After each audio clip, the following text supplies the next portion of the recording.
cases from secret operations have come home to haunt the agency. They didn't give a shit about the unintended consequences. The President of the United States told them to get rid of that government. For almost a half-century, the Central Intelligence Agency was the invisible hand of American power. It overthrew governments, created secret armies, consorted with drug lords, and hired assassins. My philosophy, get the weapons into the hands of the shooters and really let God sort it out. If you want to terrorize the world, you need the CIA. I said, I want you to tell Abu Abbas that I'm coming after him. And when I get to him, I'm going to kill him. The fallout from 50 years of covert operations has damaged the reputation and credibility of the United States and steadily eroded America's faith in the CIA. How are we supposed to trust the CIA officials to investigate themselves? There is a word in the agency for fallout from a secret mission: blowback.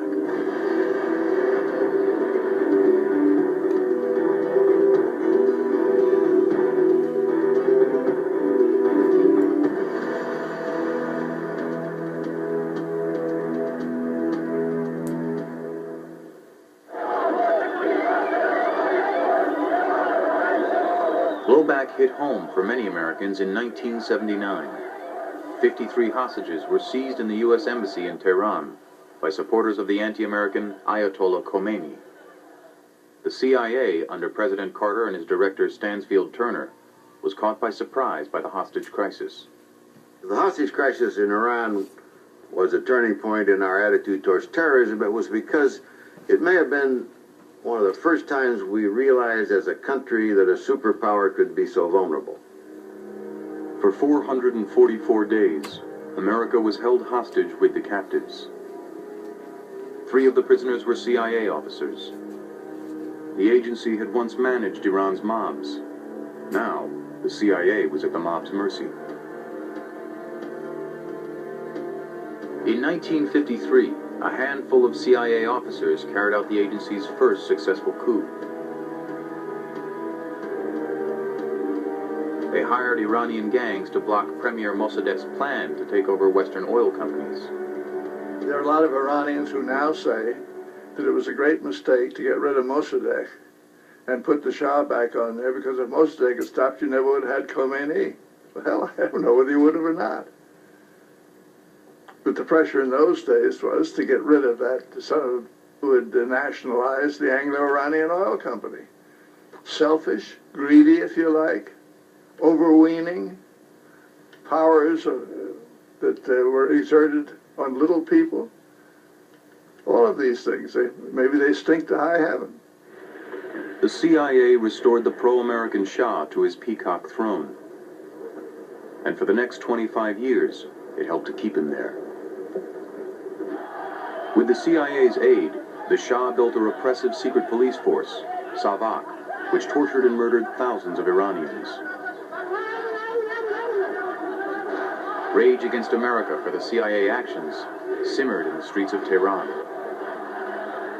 In 1979, the Ayatollah Khomeini led an Islamic revolution which overthrew the Shah. His supporters stated the takeover of the U.S. Embassy was payback time. I don't believe that we in the CIA at that time understood the culture of Iran well enough. That is, that there was this substantial clerical movement that was growing in importance. Khomeini sparked the jihad, a holy war against the great Satan, America.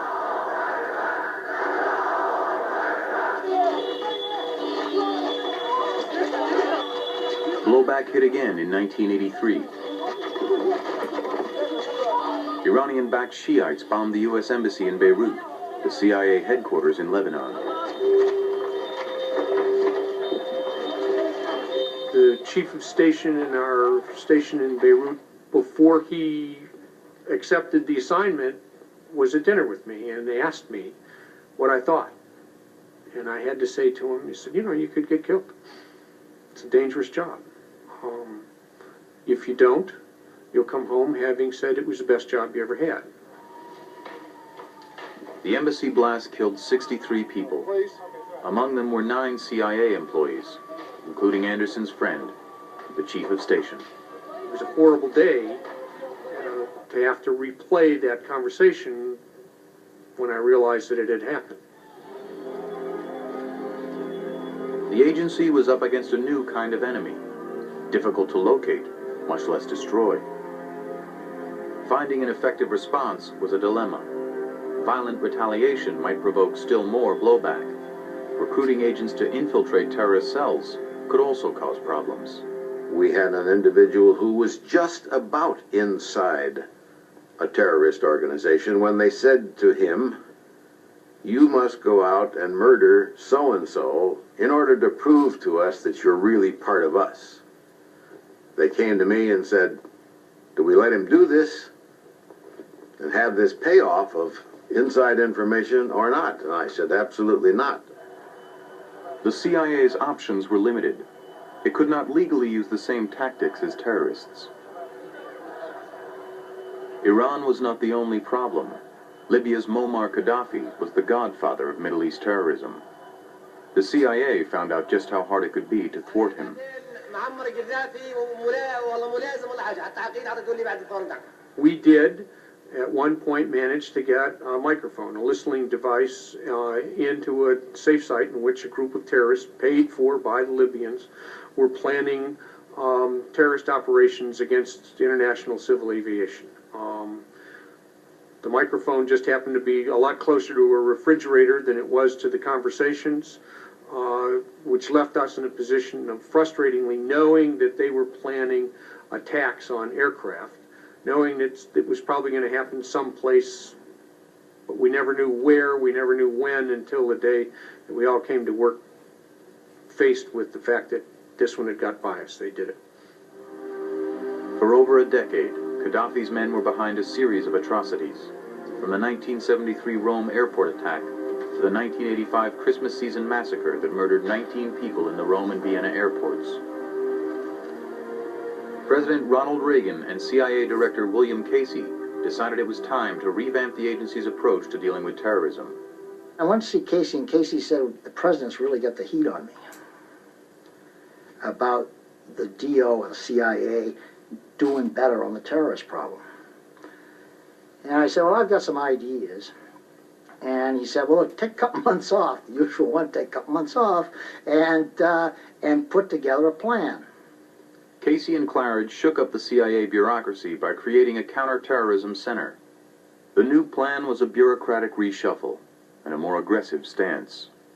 Casey had in various policy councils argued for a very proactive anti-terrorist program, including the snatching or kidnapping of terrorists. Counterterrorism, you're either on the offensive, which is the only way to go, because you'll never build your walls high enough or put enough barbed wire up or electronics devices to ever protect yourself from these people. You gotta go get them.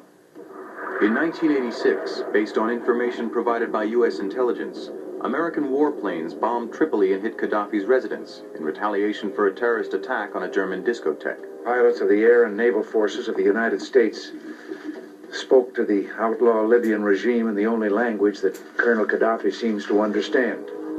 Libya claimed that 37 civilians were killed, including Gaddafi's stepdaughter. But Gaddafi survived. In the mindset of the Middle East, an eye for an eye and a tooth for a tooth, this would have been seen and was seen by the Libyan government as a blood debt to be settled. The blowback came 2 years later. In December of 1988, Pan Am Flight 103 exploded over Lockerbie, Scotland. Gaddafi's revenge killed 270 people.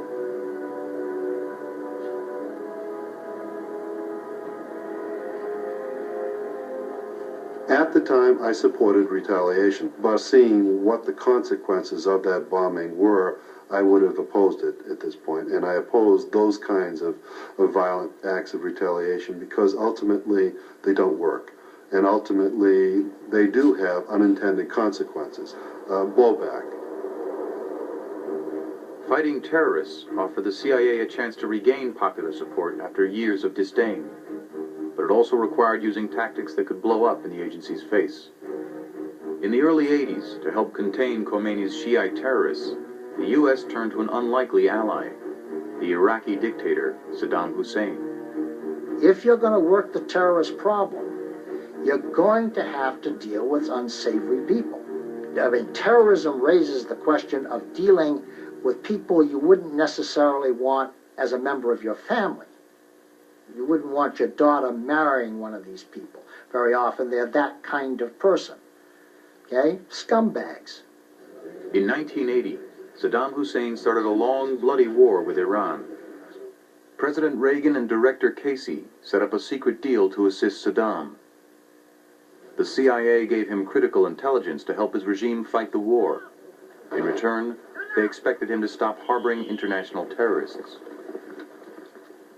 The thought was that maybe go over and talk to Saddam Hussein about giving us Abu Abbas, because he really owed us some. So I went over there, and we were met by the fellow by the name of Fadl Barak, pistol at his side, and I began to explain what I want. Well, I mean to say, he was speechless. His eyes rolled around his head, and he didn't know what to say. And, I was out of my mind. Clearly, I was a lunatic. Claridge asked Saddam's intelligence chief to turn over Abu Abbas, the terrorist responsible for the hijacking of an Italian cruise ship, the Achille Lauro. His men had taken a wheelchair-bound Jewish-American passenger, Leon Klinghoffer, and thrown him into the Mediterranean. Yeah, I didn't give this thing much chance anyways, okay? So I said, hey, Fuddle, tell you something. I want you to tell Abu Abbas that I'm coming after him. And when I get to him, I'm going to kill him. For the first time in the whole day, Fuddle smiled, because I'd finally said something he could compute. Saddam Hussein never gave the United States Abu Abbas, but the Iraqi leader overestimated U.S. tolerance, and in 1990 invaded Kuwait.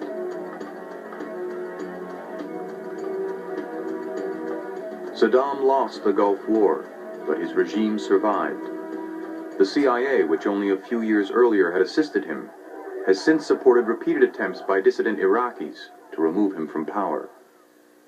I don't quite know how to phrase this because I would hate to sound cruel and that sort of thing, but with all the Kurds being killed and the rough situation in Iraq, I just can't help wonder why we haven't killed Saddam Hussein yet. If we could get him out of the picture, it'd be much easier. Let me say that we have a law in this country, I don't know when it was passed, against assassination of foreign... The agency, which had launched assassination plots against at least 9 foreign leaders, only stopped the tactic when Congress passed a law against it in 1975. Not only ethics were at issue. There's no public official in the world any more vulnerable than the President of the United States. And if the United States gets into the assassination business, we're going to lose a president very fast. The threat to U.S. officials hit home in January 1993, when a terrorist gunman opened fire on agency employees as they sat in their cars at an intersection outside CIA headquarters. The attack left 2 dead and 3 seriously wounded. The accused killer, who escaped and is still at large, was a veteran of the Holy War in Afghanistan.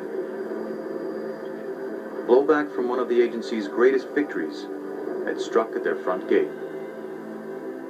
Unfortunately, there was more to come.